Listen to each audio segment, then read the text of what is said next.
자, 요셉의 집으로 초대된 그들에게 무슨 일이 일어났을까? 오늘 성경 이야기로 들어가 보겠습니다. 요셉의 집에 초대돼서 제일 먼저 그들이 만난 것은 자기들을 대신해서 감옥에 갇혀 있었던 시므온이 감옥에서 풀려나와서 만나게 되지요. 그래서 11명의 형제가 같이 모이게 됩니다. 연회장에 들어갔는데 두 가지 때문에 놀라는 거예요. 첫째는 그동안 자기들이 전혀 경험해보지 못한 진수성찬, 이렇게 맛있고 귀한 음식들이 많이 준비된 것에 놀랍니다. 두 번째로 놀란 것은 자리를 배치해 놨는데 누구에게도 자기들의 그 형제가 순서가 어떻게 되는지를 말한 적이 없는데 총리가 지시를 했다고 하면서 자기 형제들을 나이 순으로 모든 자리를 빈틈없이 준비해 놓은 거예요. 어떻게 우리 형제들의 순번을 이렇게 정확하게 알까? 고개를 갸우뚱하며 기다리고 있는데 드디어 연회장에 요셉이 나타납니다. 자동적으로 벌떡 일어나서 요셉에게 자기들이 가져온 돈과 특산품을 내놓으며 정말 공손하게 절을 합니다.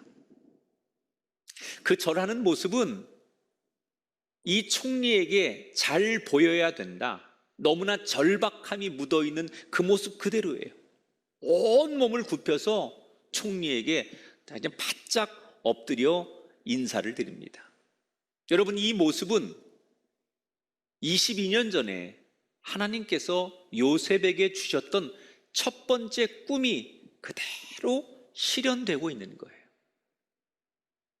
그 모습을 바라보고 있는 요셉은 가슴이 뭉클했지만 감정을 절제하고 그들에게 이렇게 인사를 건네지요. 고향에 계신 당신들이 말하는 어르신, 아버님은 안녕하신가? 그랬더니 형제들이 예, 저희 아버님은 잘 계십니다. 그리고서는 요셉이 쭉 돌아보다가 막내 베냐민을 보더니 네가 말하던 막내 베냐민이냐? 이렇게 질문을 합니다. 그 다음에 놀라운 얘기를 하죠. 그 베냐민에게만 요셉이 어린 너에게 하나님께서 특별한 복을 주시기를 기도한다, 이렇게 축복을 선언해요. 여러분, 베냐민은 한 엄마의 뱃속에 태어난 유일한 혈육 아닙니까? 당장 끌어안고 그 동생을 부르고 싶은 욕망이 막 솟아오르지만 그걸 애써 참는 거예요. 베냐민이라는 이름을 부르는 순간 목이 메는데 견딜 수가 없어요. 아무리 참아도 그 감정이 복받쳐 오르는 걸 견딜 수 없었던 요셉은 잠시 방으로 들어가 한참 울고 감정을 추스리고 나옵니다. 그리고 식사가 시작되었어요. 그런데 식사가 시작되었는데 물론 진수성찬이 준비되었지만 그 진수성찬 가운데도 막내 베냐민에게는 더 많은 음식, 더 좋은 음식, 성경에 보니까 5배가 많은 음식이 나왔다, 이렇게 기록되어 있어요.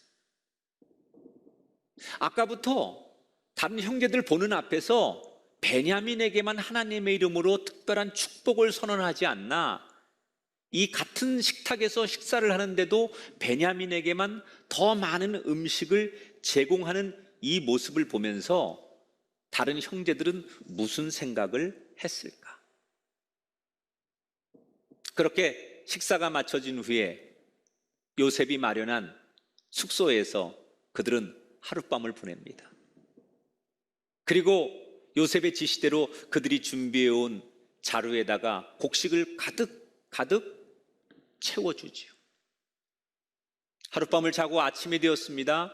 그들은 요셉에게 정말 감사하다고 인사를 드린 뒤에 아버지가 계신 집으로 출발을 합니다.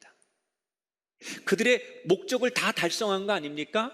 아버지가 그렇게 걱정하던 베냐민도 무사했고, 자기들 대신에 볼모로 잡혀있던 시므온도 감옥에서 풀려나서 온 형제가 다 곡식을 가득 가지고 집으로 돌아가니 그들은 너무나 기쁘고 즐거운 마음으로 길을 떠나게 됩니다. 그런데 호사다마라고 생각지도 못한 큰 시련이 얼마 뒤에 그들에게 닥칩니다. 숙소를 떠난 지 얼마 되지 않았을 때 저 뒤에서 이집트의 군사들이 급하게 말을 타고 달려오는 겁니다. 그리고 자기들을 가로막고서는 이렇게 소리를 칩니다. 우리 총리께서 너희들에게 그렇게 큰 은혜를 베푸셨는데 너희들 어떻게 이 은혜를 이렇게 배은망덕하게 배신으로 갚을 수 있느냐? 그러면서 총리가 그렇게 귀하게 여기는 은잔을 누가 훔쳤느냐? 그러면 자기들을 갑자기 도둑으로 몰기 시작합니다. 그리고 다짜고짜 자기들 짐을 하나하나 풀어보기 시작하는 거예요. 여기저기서 군인들이 동시에 짐을 풀다가 갑자기 저쪽 한쪽에서 한 군인이 소리를 칩니다. 여기 은잔을 찾았다. 그 은잔을 찾았다라고 하는 군인을 바라보니 그 앞에는 어린 베냐민이 서 있는 거예요. 베냐민의 짐에서 그들이 말하는 총리의 은잔이 나왔어요. 얼굴이 하얗게 질린 막내 베냐민이 어리둥절해서 겁을 먹은 표정으로 형들을 향해 전 아니에요. 전 절대 훔치지 않았어요. 제 말을 믿어주세요. 그리고 울부짖었지만 군인들에 의해서 베냐민은 체포되고 형제들은 앞으로도 뒤로도 갈 수 없는 최악의 상황을 만나게 됩니다. 자, 어리둥절한 갑자기 생겨난 이 상황은 도대체 어떻게 진행된 걸까? 도대체 무슨 일이 있었길래 이런 일이 생긴 걸까? 과정은 이런 겁니다. 어젯밤에 잔치가 다 끝났을 때 요셉이 따로 은밀하게 자기 비서를 불러서 이렇게 지시를 합니다. 다들 잠이 들면 모든 자루에 곡식이 들어있는 곳에 저들이 가져온 돈을 다시 다 집어넣어라. 그리고 특별히 막내 베냐민의 자루에는 은잔을 하나 집어넣어라. 그리고 내일 아침 출발을 하면 얼마 뒤 시간 차이를 두고 쫓아가서 왜 은잔을 훔쳤냐고 따져라. 그런 다음에 은잔을 찾고 나서 그 은잔을 훔친 막내만 데려오고 나머지는 집으로 가라고 얘기를 하거라. 이게 다 요셉이 시킨 일이에요. 요셉은 왜 이런 어처구니 없는 일을 시킨 걸까요? 여기는 요셉이 생각하는 이유가 있었어요. 이 형들이 정말로 22년의 세월이 지났는데 변했을까? 과거에 배다른 어머니들 속에서 태어난 여러 형제들끼리 불화가 많고 다툼이 많았는데 그런 불화가 사라지고 서로 형제의 우애를 가지고 있고 세월이 지났는데 그들이 정말 많은 것이 진짜로 변했을까? 그걸 확인하고 싶었던 거예요. 그래서 의도적으로 그 다음날 은잔 사건으로 베냐민을 범인으로 만들어버립니다. 그리고 과연 이 형들은 이 상황에서 베냐민을 어떻게 대할지를, 어떤 선택을 할지를 지금 지켜보고 있는 거예요. 자, 여기서 형들이 선택할 수 있는 길은 두 가지입니다. 자기들이 살아야 되니, 자기들 지금 고향에는 자신들을 기다리는 아내와 아이들이 있어요. 그러니 돌아가야 됩니다. 그러려면 동생을 희생시키고 버리고 가는 길이 있을 거예요. 22년 전 요셉을 버렸던 것처럼. 또 하나의 길이 있다면 같은 형제고 아버지가 걱정하는 일이 생겼는데 우리끼리 갈 수 없다. 그래서 베냐민과 함께 움직이고 베냐민을 위해서 끝까지 고생을 같이 하고 끝까지 베냐민을 지키는 길을 선택하는 거예요. 요셉이 바란 것은 어느 쪽이었을까요? 아마도 변화된 형들의 모습이었겠지요. 22년 전 그렇게 울며 매달리던 자기를 매정하게 버렸던 그때의 기억을 떠올리면서 이 형들은 지금은 어떻게 할까? 그리고 기다리는 거예요. 잠시 후에 은잔을 훔친 도둑을 데려왔다는 이야기를 듣고 밖으로 나간 요셉. 자기 눈앞에 펼쳐진 광경을 보면서 요셉의 마음이 뭉클해집니다. 왜 그럴까요? 오늘 본문 14절에 그 이유를 설명하죠. 여러분 다 같이 한번 읽어보겠습니다. 유다와 그의 형제들이 요셉의 집에 이르니. 포승줄에 묶인 베냐민 뒤로 형들이 다 와 있는 거예요. 은잔을 훔친 혐의로 요셉의 집에 끌려온 베냐민과 함께 따라온 형들. 자, 일반적이라면 요셉은 은잔을 훔쳐간 베냐민에게 취조하는 게 맞죠. 왜 은잔을 훔쳐갔느냐? 라고 질문을 해야죠. 그런데 베냐민에겐 성경에 보니까 묻지 않아요. 오히려 베냐민이 아닌 따라온 형들에게 화를 냅니다, 요셉. 은잔을 훔친 베냐민만 잡아오면 되고 너희들은 가라고 했는데 왜 따라왔느냐? 그리고 형들에게 화를 내죠. 그러니까 요셉은 의도가 베냐민이 아니라 형들의 태도의 변화를 보고 싶었던 거기 때문에, 형들을 시험했던 거기 때문에 형들에게 몰아세우는 거예요. 이때 그 무섭고 공포스러운 분위기에서 아무도 나설 수 없는 상황에서 용기 있게 요셉 앞에 나서는 한 형제가 있었어요. 바로 유다였습니다. 넷째 형 유다가 앞에 나와서 이야기를 합니다. 물론 겁에 질린 표정으로 작은 목소리로 이렇게 얘기하죠. 총리님, 베냐민이 종이 될 바에는 저희 모두를 종으로 삼아 주십시오. 정말 요셉이 기대했던 대로 특별히 지금 유다는 베냐민을 지키기 위해서 베냐민을 대신해서 자기를 다 희생하며 싸워주고 있어요. 요셉이 단호하게 말하죠. 그럴 거 없다. 도둑만 벌하면 된다. 은잔을 훔친 이만 내 종으로 삼을 것이다.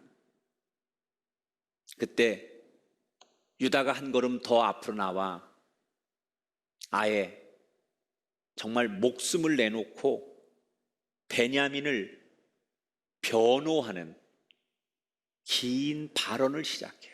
이게 성경에 쫙 기록이 되어 있는데, 성경에 나오는 여러 이야기 중에 우리의 심금을 울리는 가장 걸작 중에 걸작으로 손꼽히는 대목 하나를 꼽으라고 하면 이 유다가 자기 동생을 변론하는 이 장면이에요.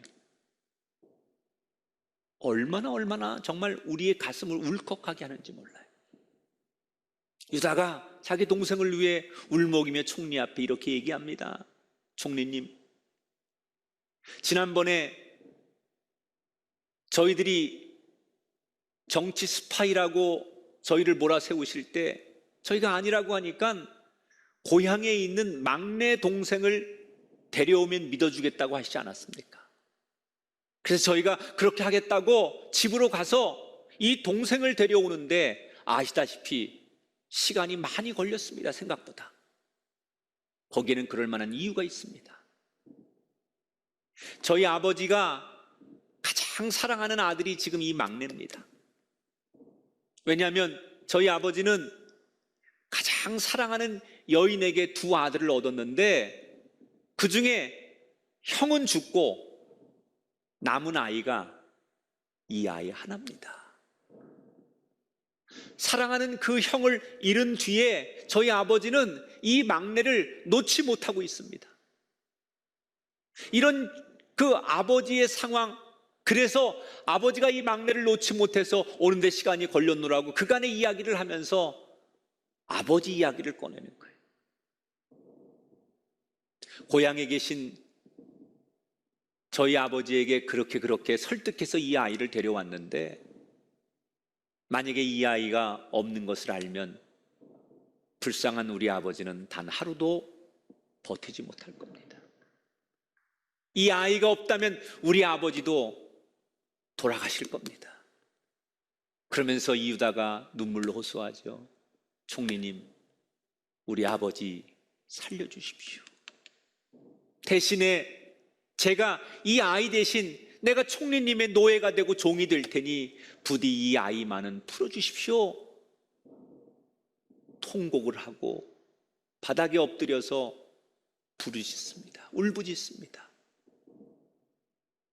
이 유다의 발언이 끝나자마자 그동안은 말없이 숨죽이고 있었던 다른 형들도 일제히 바닥에 엎드려 총리에게 같이 호소를 합니다. 울면서 차라리 제가 종이 될 테니 저를 붙잡아 주시고 내 막내만큼은 풀어주십시오.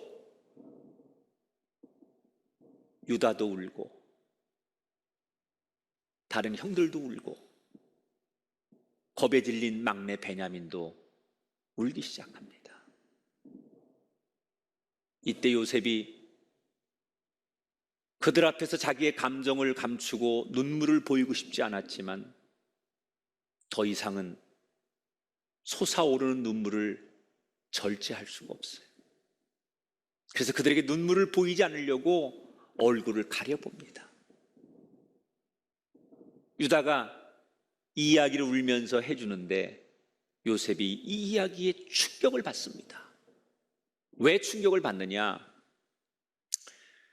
요셉은 그동안 내가 제일 힘들고 내가 제일 고생했다고 생각했어요. 나만큼 고생한 사람이 어디 있느냐고 생각했어요. 그리고 내가 총리가 돼서 이렇게 잘 풀린 것도 내가 너무 고생하고 어려움을 당해서 얻은 보상이라고 생각을 했어요. 그런데 나 때문에 아버지가 지금도 괴로워하고 편히 주무시지 못하고 힘들어한다는 그 이야기를 들으니까 그동안 나는 내가 받은 상처만 생각했을 뿐 아버지를 헤아리지 못했구나. 나만 힘든 줄 알았는데, 나만 고생한 줄 알았는데 아버지는 더 힘들어하고 더 괴로워하고 있었구나. 이 생각에 요셉이 한없이 흐르는 눈물을 절제하지 못하고 통곡하는 것으로 오늘의 성경 이야기가 끝이 나요. 여러분, 우리 주변에 지금 정신분열을 겪는 사람들이 점점 많아지고 있어요. 왜 그런 줄 아십니까? 내가 제일 힘들다라고 생각하는 이 응어리를 풀지 못하기 때문에 그런 거예요.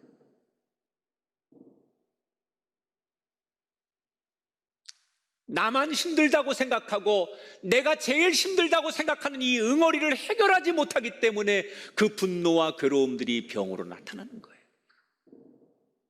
여러분, 그런 생각을 갖고 산다고 해서 문제가 해결될까요?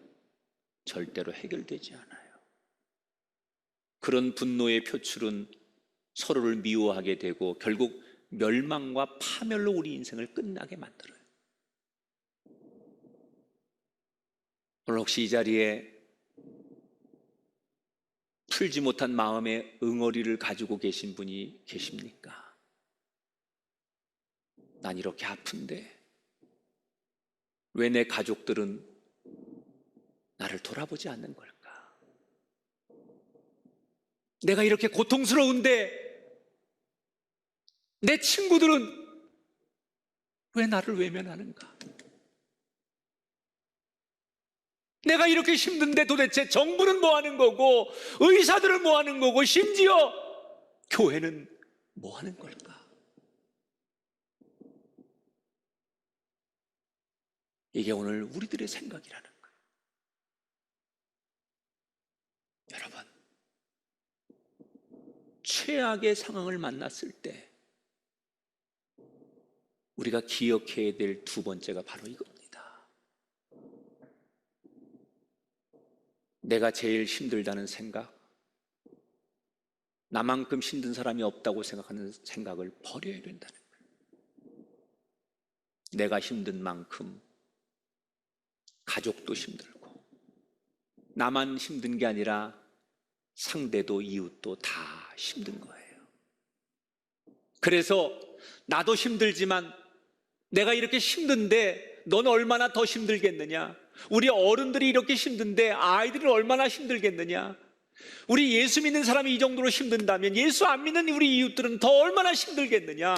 그래서 그들을 위로하고 그들의 아픔을 함께 짊어지려고 우리가 몸부림칠 때 하나님은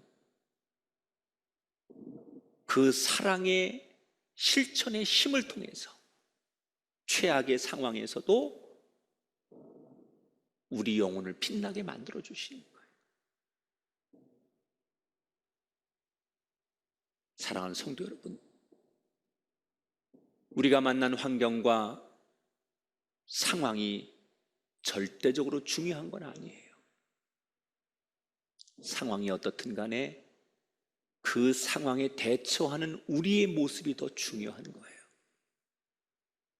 사랑으로, 희생으로, 조금 배려함으로 최악의 상황을 넘어섰던 유다의 형제들처럼 그 최악의 상황을 조금 더 배려하는 마음으로, 나눠지는 마음으로 이기셨던 예수님처럼 우리 모두 이 최악의 상황을 이기는 방법은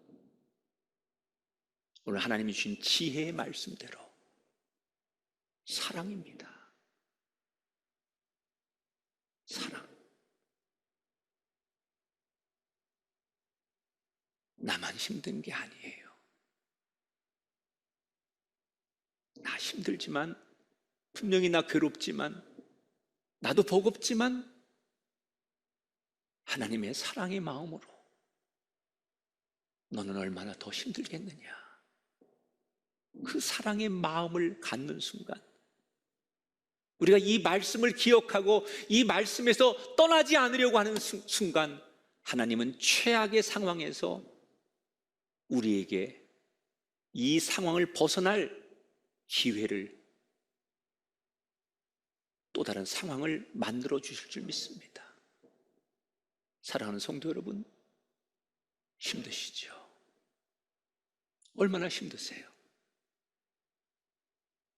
누구도 속 시원하게 이 힘든 상황을 이렇게 대처해 나가라고 얘기해 주는 사람이 없습니다. 그러나 오늘 하나님 우리에게 분명히 지혜를 주셨습니다. 이렇게 하면 된다. 상황 앞에 무릎 꿇지 마시고 상황을 극복하는 방법은 사랑하고 희생하고 상대편의 입장에서 조금씩 배려할 때 사람의 힘이 아닌 하나님이 주시는 힘으로 능히 이 모든 문제를 이기게 될 줄 믿고, 하나님은 지금 우리 시대에 유다를 찾고 계세요. 여러분 가정에 유다가 필요하고, 이 땅에 유다 같은 교회가 필요하고, 유다 같은 인물이 필요해요. 그 사람이 여러분이 되시고, 그 사람이 여러분의 가정이 되시고, 그 공동체가 이 땅의 교회들이 되기를 바라며 하나님의 충만한 은혜가 우리 가운데 함께하기를 주님의 이름으로 축원합니다.